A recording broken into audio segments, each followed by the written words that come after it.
Hello, ഇന്ന് 2 സവാള വെച്ചിട്ട് ഏറ്റവും എളുപ്പം ചെയ്യാൻ പറ്റുന്ന ഒരു ചമ്മന്തി ഉണ്ടാക്കിയാലോ. ദോശയുടെ കൂടെയും ഇഡ്ഡലിയുടെ കൂടെയും ഒക്കെ തിന്നാൻ പറ്റുന്ന ഒരു ഈസി റെസിപ്പിയാണിത്.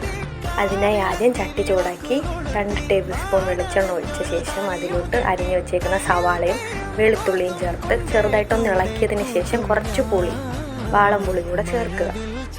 അതും കൂടെ ഒന്ന് സെറ്റായി വന്നു കഴിഞ്ഞാൽ ഇതിലേക്ക് നമുക്ക് പൊടികളായ മഞ്ഞൾപ്പൊടി, മുളക് പൊടി, ഉപ്പും കൂടെ ചേർത്ത് നന്നായിട്ട് വഴറ്റിയെടുത്ത് ചൂടാറാൻ വേണ്ടി മാറ്റി വെക്കണം.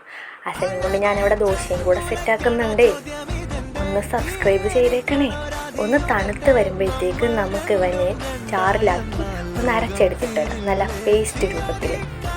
സവാള വഴറ്റി അതേ ചട്ടി വീണ്ടും എടുത്ത് അടുപ്പത്ത് വെച്ച് എണ്ണ ഒഴിച്ച് കടുക് പൊട്ടിച്ച ശേഷം നമ്മളെടുത്ത് വെച്ചിരിക്കുന്ന ഈ പേസ്റ്റ് എടുത്ത് ചേർത്ത് ജസ്റ്റ് ഒന്ന് ചൂടാക്കി എടുക്കുക. അപ്പോഴത്തേക്കും നമ്മുടെ കറി റെഡിയാവും. ദോശയുടെ കൂടെ തിന്നാൻ അടിപൊളി ടേസ്റ്റാണ്.